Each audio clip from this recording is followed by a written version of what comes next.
கூட்டத்தின் நடுவே தனித்துவான வாசமாயிருக்கிற உமது சுதந்திரமான மந்தையாகிய உம்முடைய ஜனத்தே உமது கோலினால் மே தொருளோம் உமது கோலினால் மே தொருளோம் உமது கோலினால் மே தருளோம் உமது கோலினால் மே தருளோம்.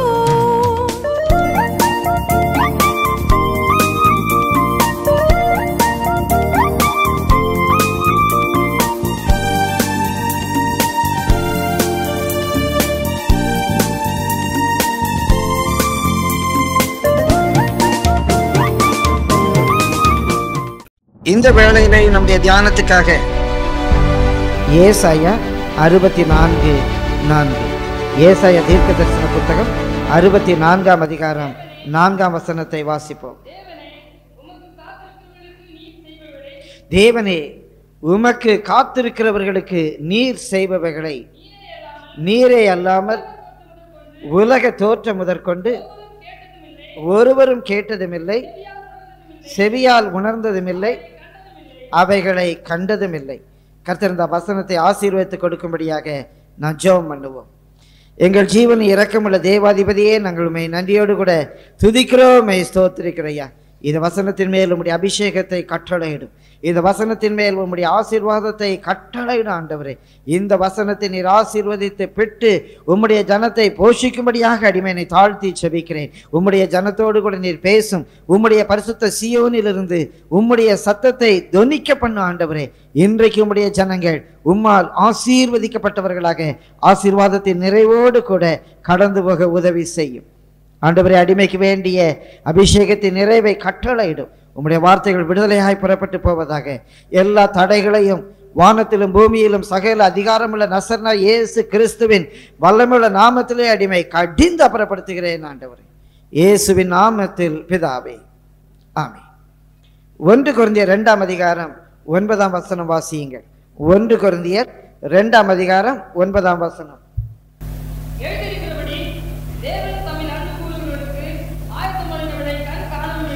எழுதியிருக்கிறபடி, ஏசாயா 64ஆம் அதிகாரம் 4ஆம் வசனத்திலே எழுதியிருக்கிறபடி, தேவன் தம்மில் அன்பு கூறுகிறவர்களுக்கு அவருக்காக காத்திருக்கிறவர்களுக்கு உண்டு பண்ணின நன்மையை கண் காணவும் இல்லை, காது கேட்கவும் இல்லை, அவைகள் மனுஷனுடைய இருதயத்தில் தோன்றவும் இல்லை. தொடர்ந்து வாசியுங்கள். நமக்கோ எழுதியிருக்கிறபடி தேவன் அவரில் அன்பு கூறுகிறவர்களுக்கு உண்டு பண்ணியிருக்கிற நன்மையை கண் காணவும் இல்லை, காது கேட்கவும் இல்லை, செவியால் உணரவும் இல்லை. ஆனால் தேவன் நமக்கோ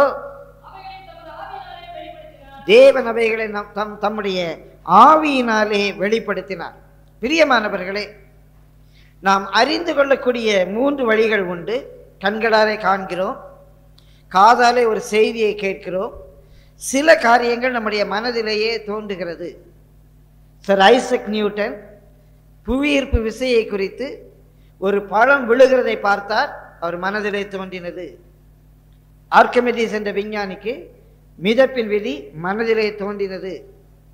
ஒரு முக்கோணத்தை பார்க்கும்போது பித்தாகோரஸ் என்ற ஒரு கணித மேதைக்கு அந்த விதி மனதிலே தோன்றியது.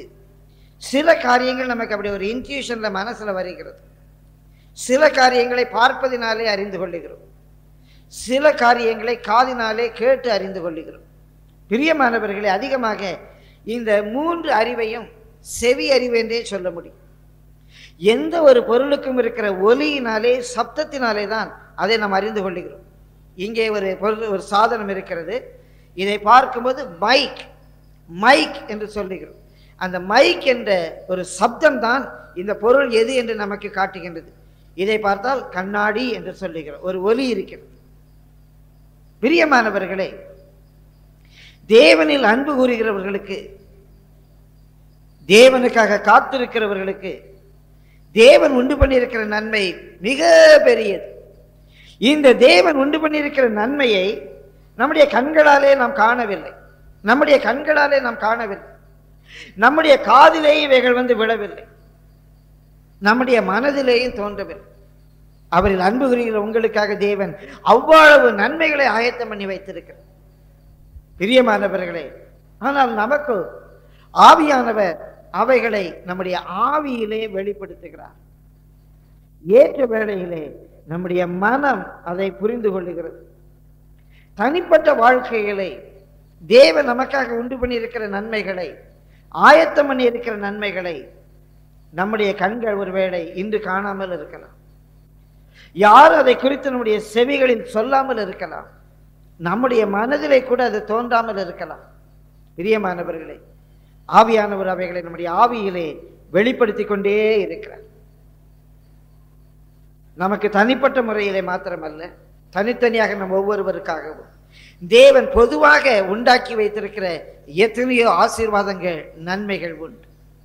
ஆங்கிலத்திலே அவர் நமக்காக ப்ரிப்பேர் பண்ணி வைத்திருக்கிற காரியங்கள், அவர் நமக்காக ப்ரிப்பேர் பண்ணி வைத்திருக்கிற காரியங்களை, உண்டு பண்ணி வைத்திருக்கிற காரியங்களை, ஆயத்தம் பண்ணி வைத்திருக்கிற காரியங்கள், ஒரு சில காரியங்களை ஆவியானவர் நமக்கு அவைகளை வெளிப்படுத்துகிறார்.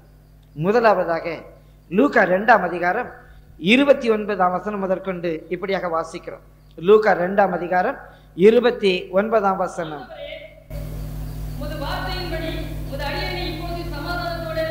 இங்கே சிமியோன் ஜெபிக்கிறார், ஆண்டவரே உம்முடைய வார்த்தையின்படி அடியேனை இப்போது சமாதானத்தோட போகவிடும்.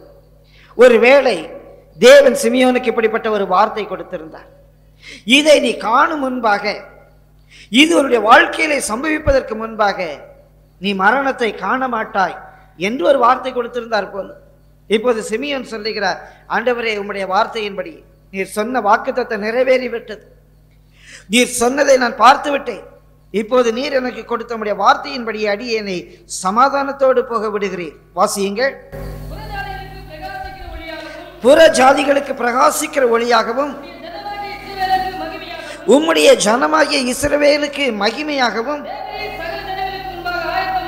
தேவரீர் சகல ஜனங்களுக்கு முன்பாக ஆயத்தம் பண்ணின உம்முடைய ரட்சணியத்தை என் கண்கள் கண்டன. தேவன் எதை நமக்காக ஆயத்தப்படுத்தினார்? புறஜாதிகளுக்கு, இருளில் இருக்கிறவர்களுக்கு ஒளியாகவும், தெரிந்து கொள்ளப்பட்ட அவருடைய மக்களுக்கு மகிமையாகவும் ஒரு சால்வேஷனை, ஒரு ரட்சணியத்தை, ஒரு ரட்சிப்பை ஆயத்தப்படுத்தினார். இன்றைக்கு கண்கள் அதை காணவில்லை, காதுகள் அதை உணர முடியவில்லை, மனுஷருடைய இருதயங்களிலே அது தோன்றவில்லை. தேவன் ஏற்படுத்தி தந்த ஒரு ரட்சணியம். அன்றைக்கு சிமியோன் சொல்லுகிறான், அந்த ரட்சணியத்தை என் கண்கள் கண்டது. இன்றைக்கு இயேசு கிறிஸ்தியனுடைய ரட்சகர் என்பதை எத்தனையோ புறஜாதிகள் அறிந்து கொள்ளவில்லை. இயேசு கிறிஸ்து உலகத்தின் பாவங்களை சுமந்து தீர்க்கிற தேவாட்டுக்குட்டி என்பதை இன்றைக்கு எத்தனையோ கண்கள் காணவில்லை. கிறிஸ்தவர்கள் என்று பெயர் வைத்திருந்தாலும் இன்றைக்கு அநேகருடைய மனதிலே கிறிஸ்து என்னுடைய ரட்சகர் என்று தோன்றவும் இல்லை. அநேக ஆண்டுகளுக்கு முன்பு நாங்கள் சிறு பிள்ளைகளாக இருக்கும்போது ஒவ்வொரு கிறிஸ்துமஸுக்கும் எங்களுடைய வீட்டிலே ஒரு வசனம் எழுதி போடுவோம். கிறிஸ்துமஸ் அலங்காரங்களுக்கு மத்தியிலே அந்த வசனம் எங்களுடைய வீட்டிலே மிக முக்கியமான ஒரு இடத்தை பிடிக்கும். பொன்னிறமான காகிதத்திலே அந்த வசனத்தை என்னுடைய சகோதரிகள் மிக நேர்த்தியாக எழுதி அதை வெட்டி ஒரு அட்டையிலே ஒட்டி அந்த அட்டையை அலங்கரித்து எங்களுடைய வீட்டிலே தொங்க விடுவார்கள். என்ற வசனம் ஏசாயா 9ஆம் அதிகாரம் 6ஆம் வசனம். நமக்கு ஒரு பாலகன் பிறந்தார், நமக்கு ஒரு குமாரன் கொடுக்கப்பட்டார், கர்த்தத்துவம் அவர் தோளின் மேல் இருக்கும். அநேக சபைகளிலே கிறிஸ்துமஸ் ஆராதனைகளிலே இந்த வசனத்தை நினைவு கூறுவதும் உண்டு. பிரியமானவர்கள், ரட்சிக்கப்பட்ட பின்புதான் அந்த வசனத்தினுடைய ஆழத்தை, அர்த்தத்தை அறிய முடிந்தது. கிறிஸ்துவுக்கு முன் கிட்டத்தட்ட 4ஆம் ஆண்டு பெத்லகேமிலே இயேசு ஒரு பாலகனாக பிறந்தார். நமக்கு ஒரு பாலகன் பிறந்தார். 33 ஆண்டுகள் கழித்து கிறிஸ்துவுக்கு பின் 30 கொல்கதா மலையிலே, கல்வாரி மலையிலே இயேசு நமக்கு ஒரு குமாரனாக கொடுக்கப்பட்டார். நமக்கு ஒரு குமாரன் கல்வாரியிலே கொடுக்கப்பட்டார். இனி இயேசு கிறிஸ்து தம்முடைய பரிசுத்தவான்களோடும் தேவ தூதர்களோடும் இந்த உலகத்தை ராஜரீகம் செய்யும்படியாக அவர் வரும்போது, அவருடைய பாதங்கள் ஒலிவ மலையிலே வந்து இறங்கும் போது கர்த்தத்துவம், ஆளுகை, கவர்மெண்ட் அவருடைய தோளின் மேல் இருக்கும். நமக்கு ஒரு பாலகன் பிறந்தார் பெத்லகேமிலே, நமக்கு ஒரு குமாரன் கொடுக்கப்பட்டார் கொல்கதாவிலே. கர்த்தத்துவம் அவர் தோளின் மேல் இருக்கும். அவருடைய பாதங்கள் ஒலிவ மலையில வந்து இறங்கும் போது இந்த மூன்றும் இயேசு கிறிஸ்துவினுடைய வாழ்க்கையில் உள்ள மூன்று வேறுபட்ட காலங்களை குறிக்கின்ற சம்பவங்கள். பிரியமானவர்களே, இயேசு பிறந்திருக்கட்டும், இயேசு கல்வாரி சிலுவையிலே மரித்திருக்கட்டும். இயேசுவினுடைய பிறப்பினாலே, இயேசு கல்வாரி சிலுவையிலே மரித்ததினாலே உங்களுக்கு என்ன பிரயோஜனம்? அந்த ரட்சணியத்தை உங்களுடைய கண்கள் கண்டதா? தேவன் உங்களுக்காக, இந்த மனுக்குலத்துக்காக ஆயத்தம் பண்ணின ரட்சணியத்தை உங்கள் கண்கள் கண்டனவா? இன்றைக்கு இயேசு பிறந்தார் என்ற பிறப்பின் மகிழ்ச்சியை பல விதங்களிலே ஒருவேளை கொண்டாடலாம். புசிப்பும் குடிப்பும் தேவனுடைய ராஜ்யம் அல்ல. கந்தை துணியின் கோலமாக முன்னணியிலே கடத்தப்பட்டவரை பட்டாடை உடுத்தி மகிழ்கிறதினாலே அது ஆராதனை அல்ல. இயேசு கிறிஸ்துவின் பிறப்பு புத்தாடையிலும் அல்ல, பட்டாடையிலும் அல்ல, புசிப்பதிலும் அல்ல, குடிப்பதிலும் அல்ல. அழகான கேரல் இருக்கலாம், அலங்காரங்கள் இருக்கலாம், பொருள் அறியாமல் நட்சத்திரம் இருக்கலாம். அதனாலே உனக்கு என்ன? நான் யோசித்தேன், அநேக புறஜாதிகள் கிறிஸ்துமஸ் பண்டிகை கொண்டாடாமல் நரகத்துக்கு போவார்கள். அநேகர் கிறிஸ்துமஸ் பண்டிகையை கொண்டாடிவிட்டு நரகத்துக்கு போவார்கள். ரட்சண்யத்தை உன் கண்கள் கண்டனவா? ரட்சண்யத்தை உன் கண்கள் கண்டனவா? அன்பு சகோதரனே, சகோதரி, எபிரேயர் 10ஆம் அதிகாரம் 5ஆம் வசனத்தில் எப்படியாக வாசிக்கிறோம்? எபிரேயர் 10ஆம் அதிகாரம் 5ஆம் வசனம் சொல்லுகிறது, ஆகையால் இயேசு கிறிஸ்து உலகத்தில் பிரவேசிக்கும் போது, உலகத்தில் நமக்காக ஒரு பாலகனாக பிறக்கும் போது பலியையும் காணிக்கையை நீர் விரும்பவில்லை, எனக்கு ஒரு சரீரத்தை ஆயத்தம் பண்ணினீர். நமக்கு அவர் ரட்சிப்பாய் மாறும்படியாக ஒரு சரீரத்தை ஆயத்தம் பண்ணினீர். அந்த சரீரம் பெத்லகேமிலே பிறந்தது. அந்த சரீரம் கல்வாரியிலே பலியாய் காணிக்கையாய் மாறியது. என் அன்பு சகோதரனே, சகோதரியே, அந்த சரீரத்தை நீ கண்டாயா? யோவான் 1ஆம் அதிகாரம் 1ஆம் வசனத்திலே வாசிக்கிறோம், ஆதியிலே வார்த்தை இருந்தது, அந்த வார்த்தை தேவனிடத்தில் இருந்தது, அந்த வார்த்தை தேவனாய் இருந்தது. 14ஆம் வசனம் சொல்லுகிறது, அந்த வார்த்தை மாம்சமானது. அந்த வார்த்தை மாம்சமானது. 1 தீமோத்தேயு 3ஆம் அதிகாரம் 16ஆம் வசனத்திலே வாசிக்கிறோம், தேவ பக்திக்குரிய ரகசியம் எல்லாவற்றிலும் மேன்மை உள்ளது, யாவரால் ஒப்புக்கொள்ளப்படக்கூடியது என்ன? தேவன் மாமிசத்திலே வெளிப்பட்டார். தேவன் மாமிசத்திலே வெளிப்பட்டார். என் அன்பு சகோதரனே, சகோதரியே, பரிசுத்த ஆவியானவர் உன்னோடு கூட பேசுகிறார். ஒருவேளை உன்னுடைய தனிப்பட்ட வாழ்க்கையிலே இன்னும் அந்த ரட்சண்யத்தை காணாதவர்களாக யாராயில் இங்கே இருப்பீர்கள் என்று சொன்னால், இன்றைக்கு ஆவியானவர் அதை உங்களுக்கு வெளிப்படுத்தட்டும்.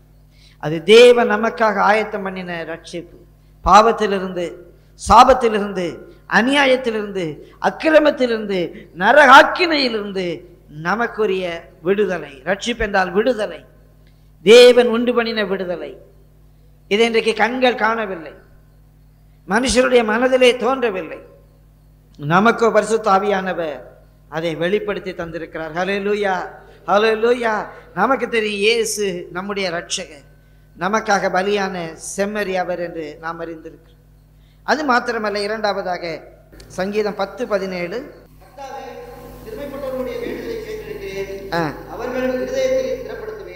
அவர்கள் இருதயத்தை ஸ்திரப்படுத்துவேன், அவர்களை ஆயத்தம் பண்ணுவேன். அவருடைய இருதயத்தை கர்த்தர் ஆயத்தம் பண்ணுகிறார். கர்த்தருடைய பரிசுத்த நாமத்துக்கு மகிமை உண்டாவதாக. பிரியமான தேவனுடைய ஜனமே, எசேக்கியா ராஜாவுடைய நாட்களிலே எசேக்கியா ராஜா பண்டிகையை ஆசரிக்கும்படியாக ஜனங்களை அழைக்கிறார். எசேக்கியா ராஜா பண்டிகைகளை ஆசரிக்கும்படியாக ஜனங்களை அழைத்த போது தேவன், வேதம் சொல்லுகிறது, அவருடைய இருதயத்தை ஆயத்தப்படுத்தினார். தேவனுடைய இருதயத்தை ஆயத்தப்படுத்தினார். இங்கே தேவனுடைய இருதயத்தை ஸ்திரப்படுத்தினார் என்று பார்க்கிறோம். ஆங்கிலத்திலே தேவன் அவருடைய இருதயத்தை ஆயத்தப்படுத்துகிறார். தேவனை தொழுது கொள்ளும்படியாக, பண்டிகையை ஆசரிக்கும்படியாக தேவன் நம்முடைய இருதயத்தை ஆயத்தம் பண்ண வேண்டும். ரட்சிப்பை கண்டோம், தேவன் நமக்காக ஆயத்தம் பண்ணின ரட்சணியத்தை கண்டோம். இப்போ அந்த தேவனை ஆராதிக்கும்படியாக, அந்த தேவனை தொழுது கொள்ளும்படியாக அந்த தேவன் நம்முடைய இருதயங்களை ஆயத்தப்படுத்துகிறார். இந்த கடைசி நாட்களிலே பிரியமானவர்களே, தேவனே நம்முடைய இருதயத்தை ஆயத்தப்படுத்த வேண்டும். தேவனே சிறுமைப்பட்டிருக்கிற நம்முடைய இருதயத்தை வழிநடத்த வேண்டும். இயேசு கிறிஸ்து பேதுருவிடத்தில் ஒரு விஷயம் சொல்லுவார். பேதுருக்கு இயேசு கிறிஸ்துவை குறித்த ஒரு வெளிப்பாடு வந்தது. நீர் மெய்யாகவே ஜீவனுள்ள தேவனுடைய குமாரன் என்று சொன்னார். இந்த வெளிப்பாடு வந்தவுடனே இயேசு சொல்லுகிறார், பேதுருவே, இது மாம்சத்தினாலும் இரத்தத்தினாலும் உனக்கு உண்டாகவில்லை, யாதோ ஒரு மனிதர் சொல்லி நீ அறிந்து கொள்ளவில்லை, பரலோகத்தில் இருக்கிற தேவன் இதை உனக்கு வெளிப்படுத்தினார். பாதாளத்தின் வாசல் இதை மேற்கொள்வதில்லை என்றார். தேவன் இதை உனக்கு வெளிப்படுத்தினார், பாதாளத்தின் வாசல் இதை மேற்கொள்வதில்லை என்றார். எந்த ஒரு வெளிப்பாடானாலும் தேவன் அதை நமக்கு வெளிப்படுத்துவாரேயானால் பாதாளத்தின் வாசல் ஒருபோதும் அதை மேற்கொள்வதில்லை. இன்றைக்குள்ள ஒரு ஆசீர்வாதம், அறிவு பெருத்து போயிருக்கிறது. இன்றைக்குள்ள ஒரு சாபம், அறிவு பெருத்து போயிருக்கிறது. அறிவு பெருத்து போயிருப்பது ரட்சிக்கப்படுகிறவர்களுக்கு ஆசீர்வாதமாகவும், அறிவு பெருத்து போயிருப்பது கெட்டு போகிறவர்களுக்கு சாபமாக இருக்கிறது. ஒரே காரியம்தான். இன்றைக்கு அறிவு பெருத்து போயிருக்கிறது. இந்த கடைசி நாட்களிலே பலவிதமான உபதேசங்கள் வந்து கொண்டிருக்கின்றன. வெளிநாடுகளிலிருந்து பல பிரசங்கிமார் வருகிறார்கள். நம்முடைய தேசத்திலேயும் அநேகர் எழும்பி இருக்கிறார்கள். சத்தியத்தை அறிவிக்கிற அநேக பரிசுத்தவான்களுக்காக நான் கர்த்தரை ஸ்தோத்திரிக்கிறேன். அநேக கிறிஸ்தவ நூல்கள், கிறிஸ்துவ பத்திரிகைகள் வெளிவந்து கொண்டே இருக்கின்றன. இன்றைக்கு வசனங்களை அறிந்து கொள்ள பல வகைகள் உங்களுக்கு முன்பாக திறந்து வைக்கப்பட்டிருக்கிறது. டிவியிலே பல நிகழ்ச்சிகள் வருகின்றன. பலர் செய்தி கொடுக்கிறார்கள். தனியாகவே கிறிஸ்தவ நிகழ்ச்சிக்கென்று காட் டிவி, டிவிஎன் என்று இருக்கிறது. வெளிநாட்டு பிரசங்கிமார் பிரசங்கிக்கிறார்கள், உள்நாட்டு பிரசங்கிமார் பிரசங்கிக்கிறார்கள். பலருடைய பிரசங்கங்களை கேட்கக்கூடிய வாய்ப்பு உங்களுக்கு இருக்கிறது. இது நல்லதா கெட்டதா என்பதை நீங்கள் தீர்மானித்துக் கொள்ளுங்கள். வேதம் சொல்லுகிறது, வழிகளிலே நின்று பூர்வ பாதைகள் எவை என்று கேட்டு விசாரித்து நல்ல வழி எங்கே என்று பார்த்து அதிலே நடவுங்க. தேவன் உங்களுக்காக ரட்சணியத்தை ஆயத்தப்படுத்தி இருக்கிறார். தேவன் உங்கள் இருதயத்தை ஆயத்தப்படுத்துகிறார். தேவன் உங்கள் இருதயத்தை பக்குவப்படுத்துகிறார். அவரை எப்படி ஆராதிக்க வேண்டும், எப்படிப்பட்ட பரிசுத்தவான்களோடு கூட சேர்ந்து ஆராதிக்க வேண்டும். 2000 ஆண்டுகளுக்கு முன்பாகவே பவுல் ஊழியக்காரனாகிய தீமோத்தேயுக்கு எழுதும்போது சொல்லுவார், பாலியத்துக்குரிய இச்சைகளை விட்டு விலகி ஓடி சுத்த இருதயத்தோடு நல் மனசாட்சியோடு தேவனை தொழுது கொள்கிறவர்களோடு சேர்ந்து கொள் என்பார். பிரியமானவர்களே, இந்த கடைசி நாட்களிலே தேவன் நம்முடைய இருதயத்தை பக்குவப்படுத்த வேண்டும். பலவித உபதேசமான காற்றுகளினாலே நம் அலையப்படாமல் தேவன் நம்மை வழி நடத்தும்படியாக விட்டு கொடுக்க வேண்டும். பிரியமானவர்களே, பல ஆண்டுகளாக ஆவிக்குரிய அனுபவத்தில் இருந்த ஒரு சகோதரி, அருமையான நம்முடைய அன்பு போதகர் காலஞ்சென்ற பாஸ்டர் சுந்தரையா அவர்களுடைய பிரசங்கங்களை கேட்ட ஒரு சகோதரி, பாஸ்டர் சாம்சுந்தர் ஐயா அவர்களுடைய உபதேசங்களை கேட்ட ஒரு சகோதரி, என்னுடைய பிரசங்கங்களையும் கேட்டிருக்கிறார்கள். அந்த நாட்களிலே அவர்கள் பற்றி கொண்டிருந்த சத்தியத்தை விட்டு இப்போது விலகி அவர்கள் சொன்னதாக கேள்விப்பட்டேன். அது பொய்யா இருக்குமே, ஆனால் நான் ரொம்ப சந்தோஷப்படுவேன். என்ன சொன்னார்களாம்? எவன் சொன்ன எனக்கு என்ன, நான் இப்படி தான் இருப்பேன். யாரிடத்தில் உபதேசம் கேட்டவர்கள்? பாஸ்டர் சுந்தரம், பாஸ்டர் சாம்சுந்தர் ஐயா. இன்றைக்கு அவர்கள் சொல்லுகிற வார்த்தை என்ன? எவன் சொன்ன எனக்கு என்ன, நான் இந்த புதிய உபதேசத்தில் தான் இருப்பேன். பிரியமானவர்களே, மிக பயங்கரமான ஒரு காலத்தின் நாம் கடந்து போய் கொண்டிருக்கிறோம். கர்த்தர் அவரை ஆராதிக்கும்படியாக, அவரை தொழுது கொள்ளும்படியாக நம்முடைய இருதயத்தை பக்குவப்படுத்துவாராக, ஆயத்தப்படுத்துவாராக. நம்ம இருதயத்திலேயே தெரியணும் இப்படிதான் கர்த்தரை தொழுது கொள்ள வேண்டும் என்று. பிரியமானவர்களே, நீங்க கேட்கிற டிவியில் ஆனாலும் சரி, நீங்கள் வாசிக்கிற நூல்களில் ஆனாலும் சரி, எத்தனையோ தேவ ஊழியருடைய கட்டுரைகளை, செய்திகளை கேட்கிறீர்கள். அது உங்களுக்கு ஆசீர்வாதமாய் முடியுமா? உங்களை பலவிதமான உபதேசங்களுக்குள்ளே கொண்டு போய் உங்களுடைய ஆதி நிலையிலிருந்து உங்களை மாற்றி விடுமா என்பதை நீங்கள் தெரிந்து கொள்ளுங்கள். கர்த்தருடைய பரிசுத்த நாமத்துக்கு மகிமை உண்டாவதாக. மூன்றாவதாக, தேவன் நமக்காக ஆயத்தப்படுத்தியிருக்கிற நன்மை என்ன? வாசியுங்கள். யாத்ராகமம் 23ஆம் அதிகாரம் 20வது வசனம். யாத்ராகமம் 23:20.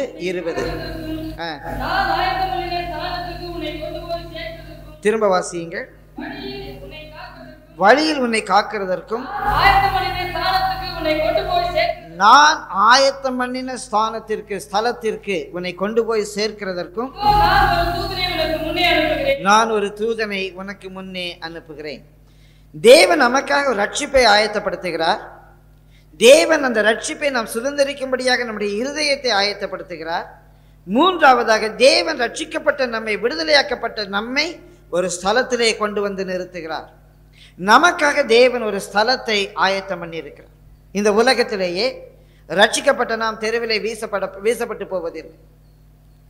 நமக்காக தேவன் ஒரு ஸ்தலத்தை ஆயத்தம் பண்ணி இருக்கிறார். கர்த்தருடைய பரிசுத்த நாமத்துக்கு மகிமை உண்டாவதாக.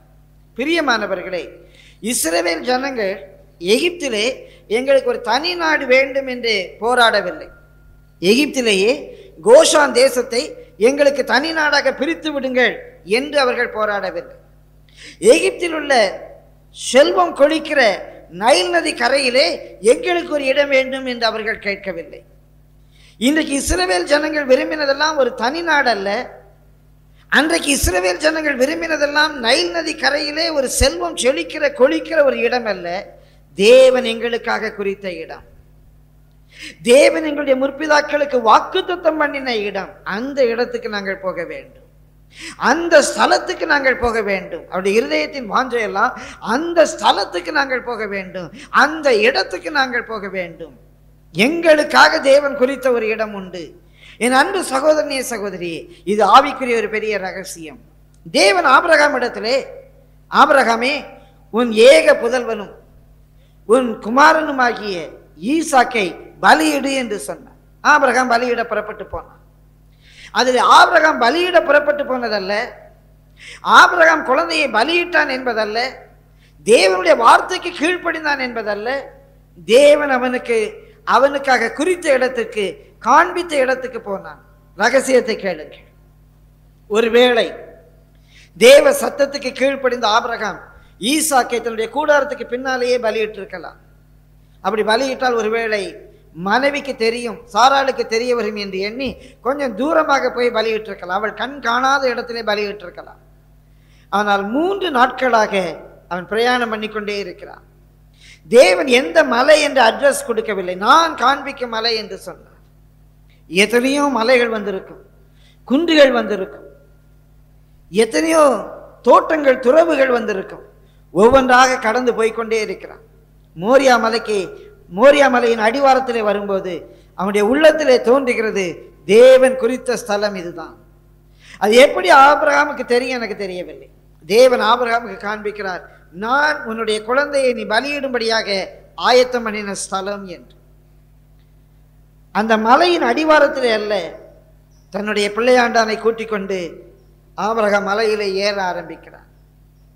அந்த மலையிலே ஏறி போய் தன் பிள்ளையை பலியிடுகிறான். அது என்ன ரகசியம்? ஒருவேளை தன்னுடைய கூடாரத்தின் பின்னாலே பலியிட்டு இருந்தாலும் பலி நடந்திருக்கும்.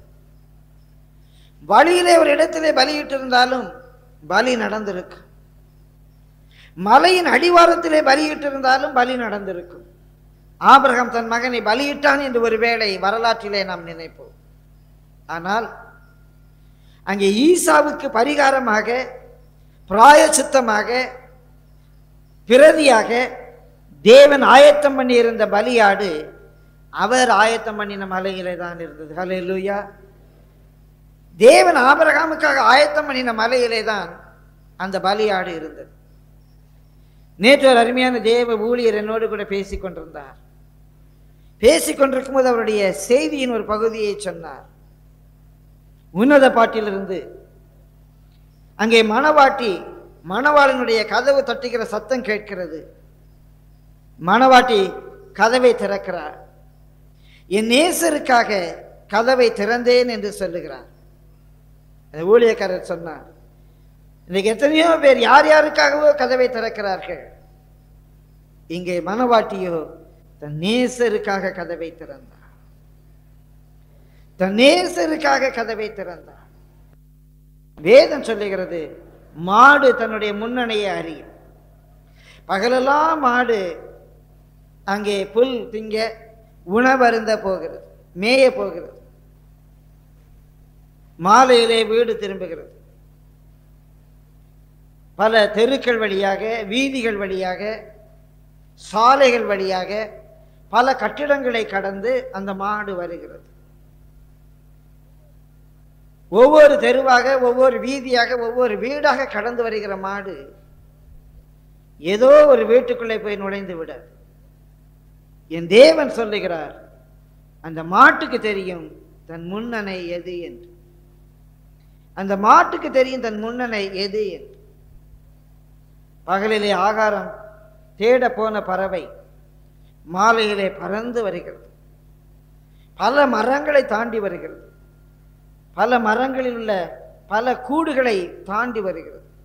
ஏதோ ஒரு கூட்டிலே போய் அந்த பறவை அடைந்து விட தனக்கென்று நியமிக்கப்பட்ட ஒரு கூடு அந்த பறவைக்கு தெரியும். ரட்சிக்கப்பட்ட தேவ ஜனமே, நமக்காக தேவன் ஆயத்தம் பண்ணின ஸ்தலம் நாம் அறிந்திருக்க வேண்டும், நமக்கு தெரிய வேண்டும். கர்த்தருடைய பரிசுத்த நாமத்துக்கு மகிமை உண்டாவது. இன்றைக்கு சிலர் சொல்லுவார், ஏன் அவ்வளோ தூரத்துக்கு போறீங்க, எங்க பக்கத்திலே எங்க கோயிலுக்கு வாங்கல. தேவ சமூகத்தில் நின்று பயத்தோடு சொல்லுகிறேன், அவர்கள் பசுவின் தோல் போர்த்த, ஆட்டின் தோல் போர்த்த ஓநாய்கள், ஆடுகளை பிடிக்கிறவர்கள். பிரியமானவர்களே, அவர்களுக்குள்ளே இருக்கிற ஆவி பார்வோனுடைய ஆவி. இன்றைக்கு ஊழியக்காரர் என்று சொல்லுகிற சிலரும் கூட அப்படி தங்களுக்கென்று ஆட்களை சேர்க்கிறார்கள். அது மிக பயங்கரமான ஒரு பாவம். பார்வோன் தான் தேவன் குறித்த ஸ்தலத்திலே ஆராதனை செய்ய வேண்டும் என்று புறப்பட்ட ஜனங்களை பார்த்து சொன்னான், ஏன் அவ்வளவு தூரம் போறீங்க, இங்கேயே நீங்க ஆராதனை செய்யலாமே, அவ்வளவு தூரம் போய் ஆராதனை செய்ய வேண்டுமா என்று. என் அன்பு சகோதரனே, அப்படிப்பட்ட மக்களை குறித்து எச்சரிக்கையாயிருங்க. அவர்கள் தேவ ஊழியர்கள் அல்ல. அவர்கள் உங்களை நாடி அல்ல, உங்களுடையதை நாடி அவர்கள் ஊழியம் செய்கிறார்கள். பிரியமானவர்களே, உங்களுக்காக தேவன் குறித்த ஸ்தலம் உண்டு. வேறு சபைகளில் இருந்து சில காரணங்களை சொல்லும்போது, ஐயா கர்த்தர் உங்களுக்கு குறித்த இடத்துக்கு போங்க என்று எத்தனையோ பேருக்கு நான் ஆலோசனை சொல்லி இருக்கிறேன். அங்குதான் கர்த்தர் அவர்களுக்குரிய ஆசீர்வாதத்தை வைத்திருக்கிறார். அங்கேதான் ஈசாக்கை நீ தப்புவிக்க முடியும். உனக்காக, உன் ஈசாக்குக்காக தேவன் ஆயத்தம் பண்ணின பலி அங்கேதான் இருக்கிறது. கர்த்தருடைய பரிசுத்த நாமத்துக்கு மகிமை உண்டாவது. பிரியமானவர்களே, இந்த கடைசி நாட்களிலே நாம் மிக எச்சரிக்கையாக இருக்க வேண்டும். இன்றைக்கு அநேகர் ஊழியம் செய்கிறோம், ஜெபிக்கிறோம் என்று சொல்லி வீடு வீடாக அலைய திரிய ஆரம்பித்திருக்கிறார். அப்படிப்பட்டவர்களை குறித்தும் எச்சரிக்கையாயிருங்க. ஒரு அன்பு சகோதரர் சொன்னார், ஐயா ஜெபிக்கிறதற்கு என்று சொல்லி ஏராளமா எங்க வீட்டுக்கு வருகிறார். அநேகர் அவர்களிடத்தில் உண்மை இருக்கிறதாக தெரியவில்லை. பிரியமானவர்களே, அப்படி ஜெபிக்கிறதற்கு என்று சொல்லி எங்க வீட்டுக்கு யாருமே வருகிறது இல்லை. இப்போது ஊழியத்துக்கு வந்த பிறகல்ல, நம்முடைய ஆரம்ப நாட்களிலே எங்களுடைய அன்பு போதகர் பாஸ்டர் சுந்தரம் ஐயா அருமையா இதை எங்களுக்கு சொல்லி தந்தார். நாங்கள் திருமணமான புதிதிலே இப்படி தேசாந்திரியாய் திரிகிற சிலர் எங்களிடத்திலே ஜெபிக்க வந்திருக்கிறார். ஐயா நாங்கள் உங்க வீட்டில் ஜெபிக்க வந்திருக்கோம் என்று சொல்லுவார்.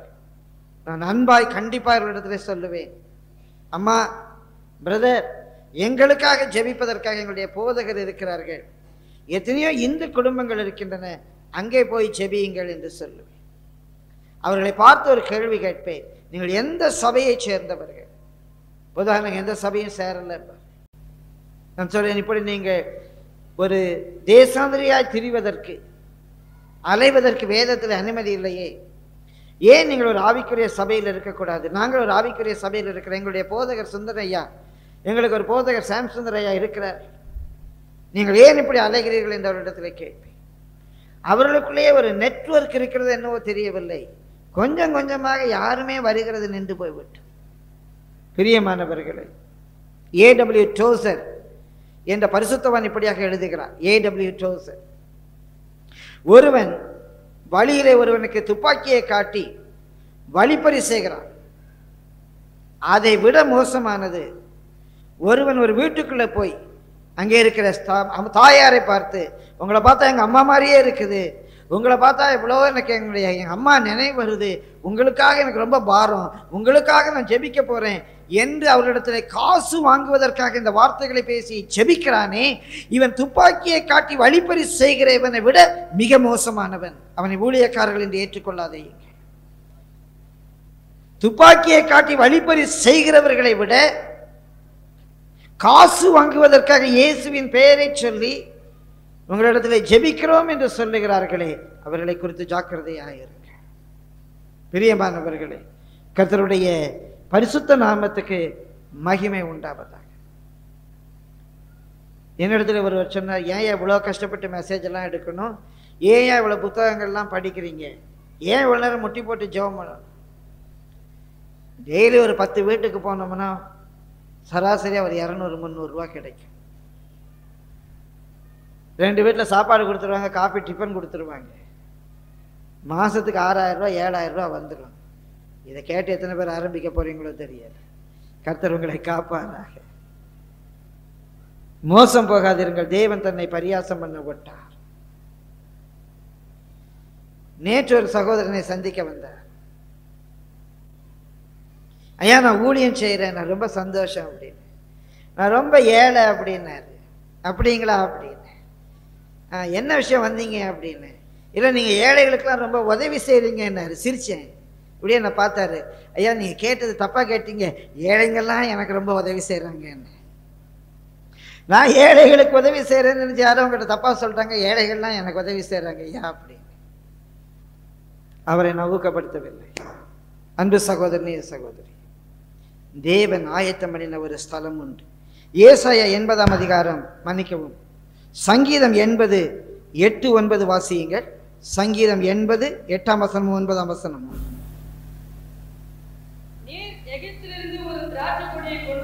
நீர் எகிப்திலிருந்து ஒரு திராட்சை கொடியை கொண்டு வந்து, அன்பு சகோதரனே, தேவனுடைய ஆச்சரியமா எகிப்திலிருந்து கொண்டு வந்திருக்கிறார். நீ எகிப்திலிருந்து ஒரு திராட்சை கொடியை கொண்டு வந்து ஜாதிகளை துரத்திவிட்டு அதை நாட்டினீர், அதற்கு இடத்தை ஆயத்தப்படுத்தினீர், அது வேரூன்றி தேசம் எங்கும் பரம்பிற்று. தேவன் எகிப்திலிருந்து உங்களை கொண்டு வந்து அவர் ஆயத்தம் பண்ணின இடத்திலே நாட்டுகிறார். நீங்கள் கர்த்தர் நாட்டின ஸ்தலத்திலே வேரூன்ற வேண்டும், வேரூன்றி பரம்ப வேண்டும். உங்களுடைய ஊழியம் பரம்ப வேண்டும், உங்களுடைய வரங்கள் பரம்ப வேண்டும். நீங்கள் ஆத்துமாக்களாலே கர்த்தர் உங்களை நாட்டியிருக்கிற இடத்தை நிரப்ப வேண்டும். கனி தருகிற ஜீவியம் உங்களுக்கு வேண்டும். தேவன் உங்களுக்காக ஆயத்தம் பண்ணின ஒரு இடம் உண்டு. இன்னும் ஒரு வசனத்தை கூட வாசித்து கடந்து போவோம். சங்கீதம் 107:35-36. சீக்கிரமாக சங்கீதம் 107:35-36.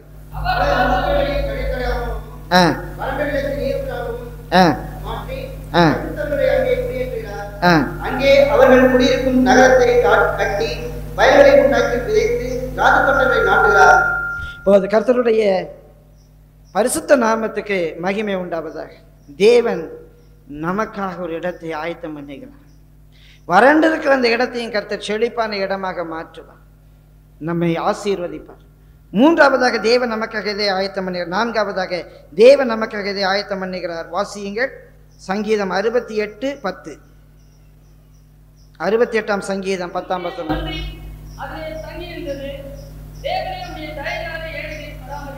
சங்கீதம் 68:10 வாசிங்கள் திரும்ப.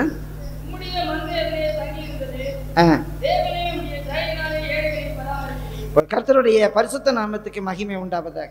ஆங்கிலத்தில் வாசிக்கிறோம், உம்முடைய ஆயத்தம் பண்ணின நன்மையினாலே, நீர் உம்முடைய ஜனத்துக்காக ஆயத்தம் பண்ணியிருக்கிற நன்மையினாலே அவர்களை போஷிக்கும். ரட்சணியத்தை ஆயத்தப்படுத்தியிருக்கிறார். அந்த ரட்சணியத்தை ஏற்றுக்கொள்ள நம்முடைய இருதயத்தை ஆயத்தப்படுத்துகிறார். அந்த ரட்சணியத்தை ஏற்றுக்கொண்டு நமக்காக ஒரு ஸ்தலத்தை ஆயத்தப்படுத்தி இருக்கிறார். அந்த ஸ்தலத்திலே நம்மை கொண்டு வந்து அவர் தம்முடைய ஆயத்தம் பண்ணி இருக்கிற நன்மைகளாலே நம்மை போஷிக்கிறார். ஆயத்தம் பண்ணி இருக்கிற நன்மைகளாலே நம்மை போஷிக்கிறார்.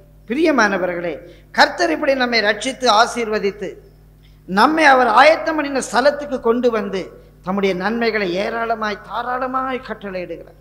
பொல்லாதவர்களாகிய நாம் நம்முடைய பிள்ளைகளுக்கு நல்ல ஈவுகளை கொடுக்க அறிந்திருக்கும் போது பரமபிதா தம்மிடத்தில் வேண்டிக் கொள்ளுகிறவர்களுக்கு நன்மையானவைகளை கொடுக்கிறார். நன்மையானவைகளை கொடுக்கிறார். கர்த்தருடைய பரிசுத்த நாமத்துக்கு மகிமை உண்டாவதாக. 68ஆம் சங்கீதம் 65ஆம் சங்கீதம் 9ஆம் வசனம் இப்படியாக வாசிக்கிறோம். தேவரீர் பூமியை விசாரித்து அதை நீர் பாய்ச்சுகிறீர், தண்ணீர் நிறைந்த தேவ நதியினால் அதை மிகவும் செழிப்பாக்குகிறீர். கர்த்தருடைய பரிசுத்த நாமத்துக்கு மகிமை உண்டாவதாக. தானியத்தை ஆயத்தப்படுத்துகிறீர். நம்மை விசாரிக்கிறார், நித்தமும் நீர் பாய்ச்சுகிறார், பரிசுத்த ஆவியினால் நிரப்புகிறார், நமக்கு வேண்டிய தானியத்தை ஆகாரத்தை கொடுக்கிறார். பிரியமானவர்களே, நன்மை குறைவிடுவதில்லை. சிங்கக்குட்டிகள் தாழ்ச்சி அடைந்து பட்டினியாயிருக்கும். கர்த்தரை தேடுகிறவர்களுக்கு வேதம் சொல்லுகிறது, ஒரு நன்மையும் குறைவிடாது. என் ஜனம் நான் அளிக்கும் நன்மையினால் திருப்தி ஆவார். அந்த இடத்துல நீங்கள் தாபரித்து அவருடைய ஆலயத்தின் நன்மையினாலே திருப்தியாகுங்க. பிரியமானவர்களே, சங்கீதம் 23:5 அவர் நமக்காக ஒரு பந்தியை ஆயத்தப்படுத்துகிறார். அவர் நமக்காக ஒரு பந்தியை ஆயத்தப்படுத்துகிறார். கர்த்தருடைய பரிசுத்த நாமத்துக்கு மகிமை உண்டாவதாக. 147ஆம் சங்கீதம் 8வது வசனத்திலே நான் வாசிக்கிறோம். 147ஆம் சங்கீதம் 8ஆம் வசனத்திலே தேவன் நமக்கு வாசிங்க. வானத்தை மேகங்களால் மூடி பூமிக்கு மழையை ஆயத்தப்படுத்து, மலைகளிலே புல்லை பிறப்பிக்கிறார். தேவன் நமக்காக மழையை ஆயத்தப்படுத்துகிறார், தானியத்தை ஆயத்தப்படுத்துகிறார், நன்மைகளை ஆயத்தப்படுத்துகிறார், விளைச்சலை ஆயத்தப்படுத்துகிறார். கர்த்தருடைய பரிசுத்த நாமத்துக்கு மகிமை உண்டாவது. சங்கீதம் 74:16 வெளிச்சத்தை ஆயத்தப்படுத்தி வைத்திருக்கிறார். என்ன சொல்லுகிறார்? நீ அங்கே தரித்து அவருடைய சித்தத்தின் மையத்திலே கர்த்தர் தம்முடைய நன்மையினாலே நம்மை திருப்தியாக்குவார். பிரியமானவர்கள், என்னை தாழ்த்தி சொல்லுங்கள், கர்த்தர் உங்களை ஆசீர்வதிப்பார். கர்த்தர் தம்முடைய சீயோனிலிருந்து உங்களை ஆசீர்வதிப்பார். அவருடைய சித்தத்தின் மையத்தில் இருக்கிற உங்களுடைய வாழ்க்கையிலே அவருடைய ஆசீர்வாதம் குறைபட விடவே மாட்டார். நமக்காக ஒரு ரட்சிப்பை உண்டு பண்ணுகிறார். ரட்சிப்பை ஏற்றுக்கொள்ள நம்முடைய இருதயத்தை ஆயத்தப்படுத்துகிறார். ரட்சிக்கப்பட்ட நமக்காக ஒரு ஸ்தலத்தை ஆயத்தப்படுத்தி இருக்கிறார். அந்த ஸ்தலத்திலே நமக்காக எல்லாவித நன்மைகளையும் ஆயத்தப்படுத்தி இருக்கிறார். 5வதாக யோனா 1ஆம் அதிகாரம் 17ஆம் வசனத்திலே பார்க்கிறோம், நமக்காக தேவன் ஒரு மீனை ஆயத்தப்படுத்துகிறார். தேவன் நம்முடைய வாழ்க்கையிலே தம்முடைய சித்தத்தை நம்மிலே நிறைவேற்றும்படியாக முன்னும் பின்னுமாக தன்னுடைய கையை வைத்து நம்மை நெருக்க ஆரம்பிப்பார். ரட்சிக்கப்பட்ட தேவ ஜனம் சில வேளைகளிலே தேவ சித்தத்தை விட்டு விலகி நாம் ஓட பார்க்கிறோம். ஐயா, என்னாலே முடியாது என்று சொல்லுகிறோம். பரிசுத்தவான்களை சோர்வுகள் தாக்கினது உண்டு. ஒரு பரலோக தரிசனத்திலே ஒரு பரிசுத்தவானை சொப்பனத்தில் ஒரு தேவ தூதன் பரலோகத்தை காண்பிக்க கூட்டிக் கொண்டு போகிறார். பரிசுத்தவான்களுக்கு விரோதமாக பிசாசு உபயோகித்த பல ஆயுதங்கள், பரிசுத்தவானுக்கு விரோதமாக பிசாசு உபயோகித்த பல ஆயுதங்கள் அங்கே வைக்கப்பட்டிருக்கின்றன. அவர்களுக்கு விரோதமான வதந்திகள், பொய் புரளிகள், அவர்களுக்கு விரோதமான தாக்குதல்கள், இப்படி பல ஆயுதங்கள் அங்கே வைக்கப்பட்டிருக்கின்றன. அவர்களுக்கு வந்த பசி, அவர்களுக்கு வந்த பட்டினி, இது எல்லாவற்றையும் பார்க்கும்போது ஒரு ஆயுதம் அங்கே மிக பழையதாக மிக அதிகமாக தேய்ந்து போயிருந்ததாம். எல்லா ஆயுதத்தின் மத்தியிலே இந்த ஆயுதம் இவ்வளவு ஏன் தேய்ந்து போயிருக்கிறது என்ற உடனே தேவ தூதன் அந்த பரிசுத்தவானிடத்தில் சொன்னாராம், ஆமையா, பரிசுத்தவான்களுக்கு விரோதமாக பிசாசு அடிக்கடியாக அதிகமாக உபயோகித்திருக்கிற ஆயுதம் இந்த ஆயுதம் தான் என்றார். அந்த ஆயுதம் என்னவா இருக்கும் என்று பார்ப்பதற்காக இந்த பரிசுத்தவான் கிட்டே போனாராம். அந்த ஆயுதத்தில் எழுதியிருந்ததாம் சோர்வு என்று. சோர்வு. அநேக வேளைகளிலே பரிசுத்தவான்கள் சோர்ந்து போவார். மோசேக்கு அப்படிப்பட்ட அனுபவம் வந்தது, எலியாவுக்கு வந்தது, யோனாவுக்கு வந்தது. பிரியமானவர்களே, இங்கே யோனா தேவ சித்தத்தை விட்டு விலகி தர்ஷீசுக்கு தப்பித்து போகும்படியாக யோப்பா பட்டணத்துக்கு வருகிறார். ஒரு கப்பலை கண்டு அதில் ஏறி பயணம் செய்ய ஆரம்பித்து விட்டார். தேவனுடைய வாழ்க்கையிலே ஒரு பயங்கரமான கடல் கொந்தளிப்பை ஆயத்தப்படுத்துகிறார். யோனாவை தூக்கி தண்ணீரிலே போடுகிறார். அந்த யோனாவை விழுங்குவதற்காக அங்கே தேவன் ஒரு மீனை ஆயத்தப்படுத்தி இருந்தார். அந்த மீனின் வயிற்றுக்குள்ளே வைத்து தேவன் யோனாவை ஷேப் பண்ணுகிறார், உருவாக்குகிறார். யோனா தேவனை நோக்கி மீனின் வயிற்றிலே கடலின் அடிவாரத்திலிருந்து கூப்பிட ஆரம்பிக்கிறான். மீன் யோனாவை கரையிலே வந்து கக்கினது. அது நினிவேயின் கரை என்று சிலர் நினைக்கிறார்கள். நினிவேயில கடல் பரப்பே கிடையாது. மீன் யோனாவை நினிவேயில கொண்டு கக்கவில்லை. ஒருவேளை யோப்பா பட்டணத்திலோ இல்லாவிட்டால் மத்திய தரைக்கடல் பகுதியின் ஒரு பகுதியிலோ அது கக்கி இருக்க வேண்டும். இருக்கட்டும். யோனா எழும்பி தன்னுடைய ஊருக்கு போகிறான். இன்னும் அவனுடைய வாழ்க்கையில் அவன் தேவ சித்தத்தை நிறைவேற்றவில்லை. மீண்டுமாய் தேவன் யோனாவோடு பேசுகிறார். யோனா எழும்பி நினிவேக்கு போகிறான். நினிவேயிலேயே அவன் தேவன் மேல் கோபமாய் இருக்கிறான். யோனா 4ஆம் அதிகாரம் 6, 7, 8 வசனங்களை வாசிப்போமே. ஆனால் தேவன் அங்கே ஒரு ஆமணக்கு செடியை ஆயத்தப்படுத்துகிறார். அதன் நிழலிலே களி கூறுகிறான். அந்த ஆமணக்கு செடியை அழிக்கும்படியாக தேவன் ஒரு புழுவை ஆயத்தப்படுத்துகிறார். ஆமணக்கு செடி பட்டு போகிறது. தேவன் ஒரு உஷ்ண காற்றை, கொடிய உஷ்ண காற்றை ஆயத்தப்படுத்துகிறார். யோனா சோர்ந்து போகிறான். தேவன் யோனாவோடு கூட பேசுகிறார். அன்பு சகோதரனே, சகோதரி, தேவன் தம்முடைய பிள்ளையாகிய உன்னை எப்படியாகிலும் தம்முடைய திருவுள சித்தத்தின் மையத்திலே நிறுத்தும்படியாக ஒருவேளை பல சூழ்நிலைகளை உண்டாக்கலாம். முன்னும் பின்னும் தன்னுடைய கையை வைத்து நிறுக்கலாம். எப்போதுமே அப்படி செய்வார் என்றல்ல. பிரியமானவர்களே, நம்மிலே தம்முடைய தீர்மானத்தை நிறைவேற்றும்படியாக கர்த்தர் ஆயத்தம் பண்ணுகிற எத்தனையோ வழிகள் உண்டு. எல்லா சூழ்நிலைகளிலே நாம் கற்றுக்கொள்ள வேண்டிய பாடத்தை அவர் கற்றுத்தந்து தம்முடைய பாதையிலே, தம்முடைய சித்தத்திலே அவர் நம்மை நிலைநிறுத்துவார். 6வதாக வாசியுங்கள். யோவான் 14ஆம் அதிகாரம் 2-3 வசனங்கள். யோவான் 14, 2, 3. என் பிதாவின் வீட்டில் அநேக வாசஸ்தலங்கள் உண்டு. அப்படி இல்லாதிருந்தால் நான் உங்களுக்கு சொல்லியிருப்பேன். ஒரு ஸ்தலத்தை உங்களுக்காக ஆயத்தம் பண்ண போகிறேன். நான் போய் உங்களுக்காக ஸ்தலத்தை ஆயத்தம் பண்ண பின்பு நான் இருக்கிற இடத்திலே நீங்களும் இருக்கும்படி நான் மறுபடியும் வந்து உங்களை இடத்தில் சேர்த்துக் கொள்வேன். பிரியமானவர்களே, நமக்காக ரட்சிப்பை ஆயத்தம் பண்ணினார். நமக்காக இருதயத்தை ஆயத்தம் பண்ணினார். தேவன் ஒரு ஸ்தலத்தை இந்த பூமியிலே ஆயத்தம் பண்ணினார். நன்மைகளை ஆயத்தம் பண்ணி இருக்கிறார். நம்மில் அவருடைய சித்தம் நிறைவேறத்தக்கதான சூழ்நிலைகளை ஆயத்தம் பண்ணினார். இந்த தேவன் நமக்காக ஒரு மாளிகையை ஆயத்தம் பண்ணி இருக்கிறார். ஜோதி தோன்றும் ஒரு தேசம் உண்டு, விசுவாச கண்ணால் காண்கிறேன். நம் பிதாழைக்கும் பொழுது நாம் அங்கே வசிக்க செல்லுவோம். சிலருக்கு இந்த பாட்டை கேட்டால் கொஞ்சம் பயமா இருக்குது. இல்லை, சாவு வீட்டு பாட்டு. இது சாவு வீட்டு பாட்டு அல்ல, நம்பிக்கையின் பாட்டு, மகிழ்ச்சியின் பாட்டு. நமக்காக ஜோதி தோன்று ஒரு தேசம் உண்டு. ஒரு மாளிகையை ஆயத்தம் பண்ணி இருக்க. நம்ம எல்லாரும் கரங்களை தட்டி மகிழ்ச்சியோடு கூட இந்த பாடலை பாடுவோமா?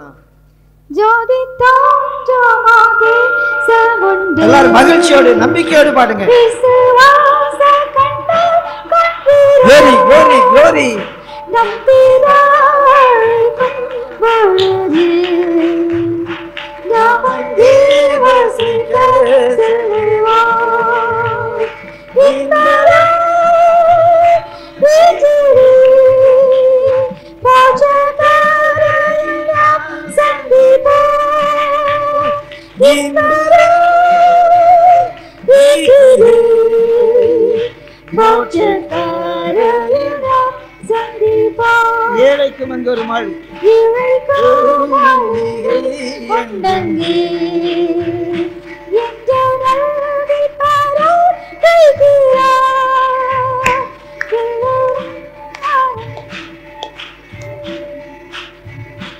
எல்லாரும் வாருங்கள் என்கிறார்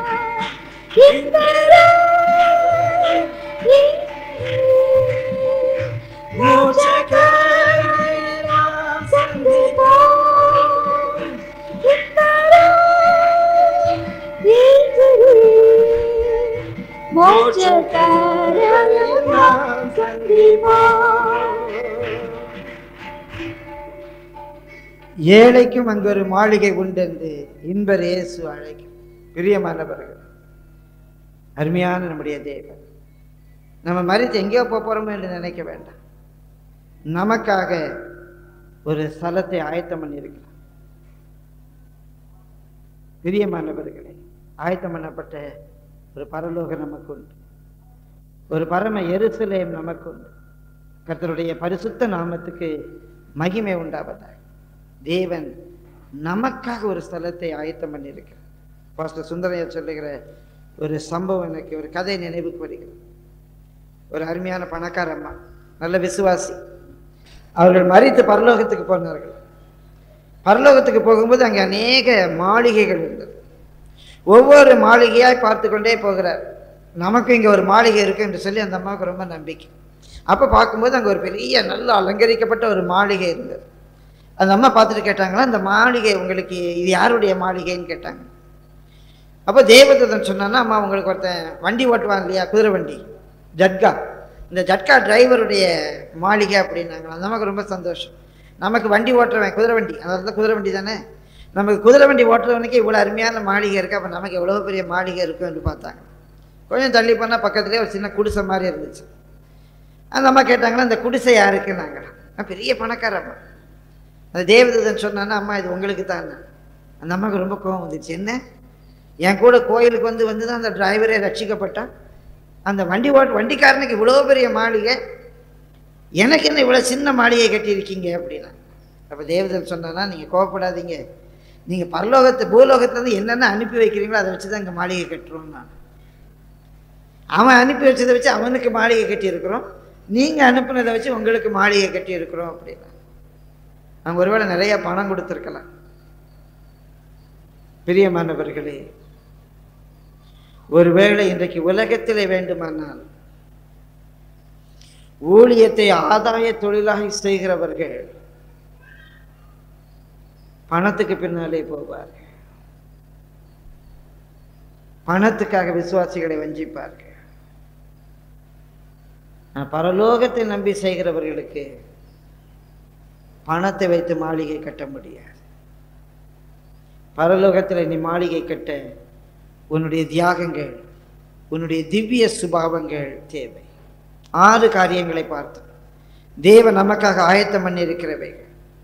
தேவன் நமக்காக ரட்சிப்பை ஆயத்தம் பண்ணி இருக்கிறார், நம்முடைய இருதயத்தை ஆயத்தப்படுத்துகிறார், ஒரு ஸ்தலத்தை ஆயத்தம் பண்ணியிருக்கிறார், அந்த ஸ்தலத்தில் நன்மைகளை ஆயத்தம் பண்ணியிருக்கிறார், நம்மிலே அவருடைய சித்தம் நிறைவேறுவதற்காக பல சூழ்நிலைகளை ஆயத்தம் பண்ணியிருக்கிறார், நித்தியத்திலே நம்மை சேர்ப்பதற்காக ஒரு மாளிகையை ஆயத்தம் பண்ணியிருக்கிறார்.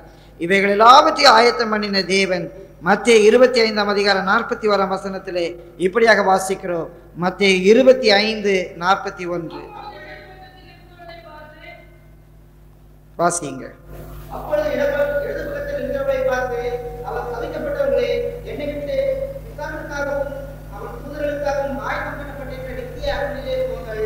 பிரியமானவர்களே, ரட்சிப்பை ஆயத்தப்படுத்தின தேவன், பூலோகத்திலே நமக்காக ஒரு ஸ்தலத்தை ஆயத்தப்படுத்தின தேவன், நமக்கு நன்மைகளை ஆயத்தப்படுத்தின தேவன், பல சூழ்நிலைகளை உருவாக்கி நம்முடைய வாழ்க்கையிலே தம்முடைய திருவுள சித்தத்தை நிறைவேற்றுகிற தேவன், நம்மை சேர்த்து கொள்ளும்படியாக மாளிகையை ஆயத்தம் பண்ணின தேவன், அக்கினியையும் ஆயத்தம் பண்ணியிருக்கிறார். நித்திய அக்கினியையும் ஆயத்தம் பண்ணியிருக்கிறார். சங்கீதம் 9:7, சங்கீதம் 103:13, சங்கீதம் 7:13, செப்பனியா 1:7, எசேக்கியேல் 35:6, எரேமியா 22:7, எரேமியா 12:3. தேவன் ஆயத்தம் பண்ணியிருக்கிற நியாய தீர்ப்புகளை குறித்து வாசிக்கிறோம். ஆசீர்வாதத்தை ஆயத்தம் பண்ணின தேவன் அழிவின் ஆயுதத்தையும் ஆயத்தம் பண்ணியிருக்கிறார்.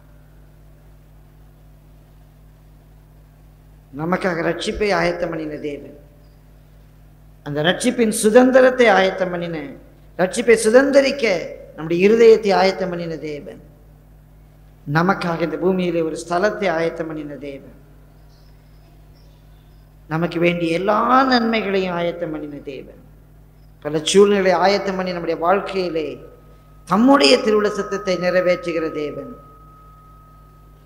எல்லாவற்றுக்கும் மேலாக நம்மை சேர்த்து கொள்ளும்படியாக நித்தியத்திலே ஒரு பரம வாசஸ்தலத்தை ஆயத்தம் பண்ணின தேவன், நித்திய அக்கினியையும் ஆயத்தம் பண்ணியிருக்கிறார்.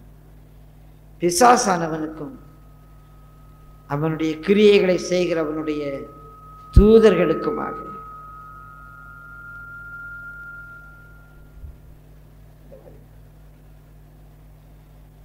நாம் ஒருவராகிலும் அந்த அக்கினிக்குள்ளே போய்விடக்கூடாது. இன்றைக்கும் கர்த்தர் நம்மோடு கூட பேசியிருக்கிறார். அந்த ரட்சணியத்தை நம்முடைய கண்கள் காணட்டும், அந்த ரட்சணியத்தை நம்முடைய கண்கள் காணட்டும். நம்ம எல்லாரும் எழும்பி நிற்போமா? உனக்காக ஆயத்தம் பண்ணின ஒரு பரம வாசஸ்தலம் உண்டு. தேவன் உனக்காக குறித்திருக்கிற ஒரு இடம் உண்டு. தேவன் உனக்காக வைத்திருக்கிற ஒரு மகிமையான ஸ்தானம் உண்டு. அதற்காக போகும்படியாக நம்மை அழைத்திருக்கிறார். தேவன் உண்டு பண்ணியிருக்கிற நன்மைகளை கண்கள் கண்டதும் இல்லை, காதால் கேட்டதும் இல்லை, அதை செவியால் உணர்ந்ததும் இல்லை.